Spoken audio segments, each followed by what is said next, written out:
Sir ನನ್ನ question ನಿಮಗೆ. So ನೀವು ಎಲ್ಲರೂ ಡಿಸ್ಕಸ್ ಮಾಡ್ತಾ ಇದ್ದಾರೆ ಬಿಗ್ ಬಾಸ್ ನಡ್ಸ್ಕೊಡ್ತಾರಾ ಮತ್ತು ಮೂವಿ ಮಾಡ್ತಾ ಇದ್ದಾರೆ ಹೆಂಗೆ ಮ್ಯಾನೇಜ್ ಮಾಡ್ತೀರಾ ಅಂತ. ಬಟ್ ನಮಗೆ ನಿಮ್ಮ ಹೆಲ್ತ್ ಬಗ್ಗೆ ಕೂಡ ಕನ್ಸರ್ನ್ ಇದೆ. ಬಿಕಾಸ್ ನೀವು ವೀಕೆಂಡ್ ಮೇಲೆ ಬಂದಾಗ ನಿಮ್ಮ ಪೇಷನ್ಸ್ ಚೆಕ್ ಮಾಡ್ತಾರೆ, ಇರಿಟೇಟೆಡ್ ಆಗಿದ್ದೀರಾ, ಫ್ರಸ್ಟ್ರೇಟೆಡ್ ಆಗಿದ್ದೀರಾ, ಬಿ ಪಿ ವೇರಿ ಆಗಿದ್ದು ಉಂಟಾ? ಸಪೋಸ್ ಹಾಗಾಗಿದ್ರೆ ನಿಮ್ಮ ಹೆಲ್ತ್ ಕಂಡೀಷನ್ನ ಹೇಗೆ ನೀವು ಮೇಂಟೈನ್ ಮಾಡ್ತಾ ಇದ್ದೀರಾ ಅಂತ.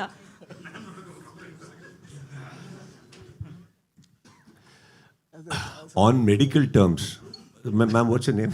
ವೈದೇಹಿ ಸರ್. ವೈದೇಹಿ ಅವರೇ, ದಿನಕ್ಕೆ ನಾವು ಯಾರು ಇಲ್ಲಿ ಕೂತಿದ್ದೀವಲ್ಲ ಎಲ್ಲರಿಗೂ ಒಂದೇ ಥರ ಬಿ ಪಿ ಇಡೀ ದಿನ ಇರಲ್ಲ. ರೇಸ್ ಆಗ್ತಾ ಇರುತ್ತೆ, ಇಳಿತಾ ಇರುತ್ತೆ. ಇಳಿದಾಗ ಏನು ಮಾಡಬೇಕು? ಶುಗರ್ ಹಾಕೋಬೇಕು. ರೇಸ್ ಆದಾಗ ಏನು ಮಾಡಬೇಕು? ಸಾಲ್ಟ್ ಅವಾಯ್ಡ್ ಮಾಡಬೇಕು. ಇದು ನಮಗೆ ಬಿಗ್ ಬಾಸಲ್ಲಿ ತುಂಬ ನಡೀತಾ ಇರುತ್ತೆ. ಅದು ಬಿಟ್ಟು ಹೊರಗಡೆ ಇನ್ನೂ ಜಾಸ್ತಿ ನಡೀತಾ ಇರುತ್ತೆ. So that's got nothing to do with that. But I think as you rightfully said, health ಅನ್ನೋದೇನಿದೆ, it's got nothing to do with Bigg Boss. I think it's a personality.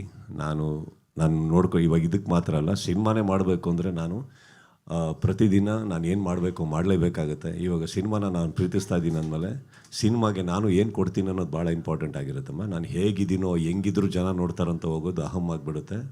ಅದೊಂಥರ ದುರಂಕಾರನೂ ಹೌದು, ಸ್ಟುಪಿಡಿಟಿನೂ ಹೌದು. ಇದು ಯಾವುದು ನನಗಿಲ್ಲ. ಬೆಳಗ್ಗೆ ಎದ್ರೆ I do my job, I have to do what I have to do so that I can still impress you, Vaidehi. Okay, sir. Thank you so much, sir. Thank you.